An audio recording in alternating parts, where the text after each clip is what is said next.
Hello students, this lecture is going to be about graded muscle responses. This comes back to our previous lecture where we're trying to get into this idea of how do I vary the force of contraction of muscles.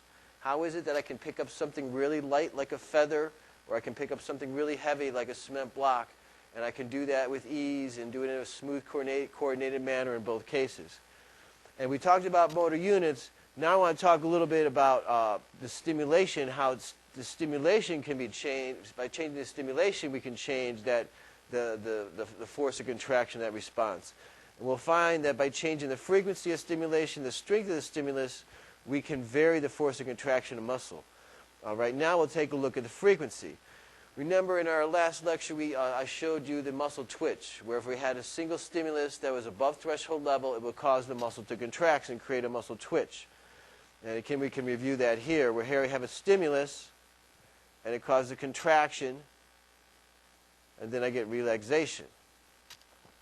Now, what happens if we start to get more than one stimulus?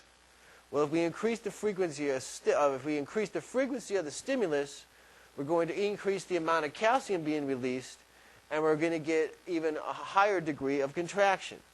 And so if we look at it here we give a stimulus, we get a certain level of contraction. Notice very importantly, before the muscle has fully relaxed, so we only have partial relaxation, we give another stimulus.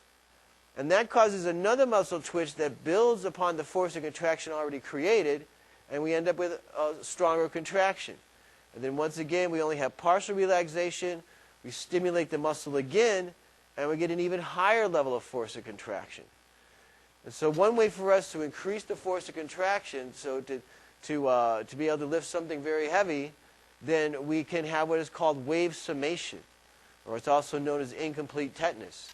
In this case, we give a stimulus, a second or third or fourth stimulus before the muscle is fully contracted, and that allows for a greater degree of force of contraction.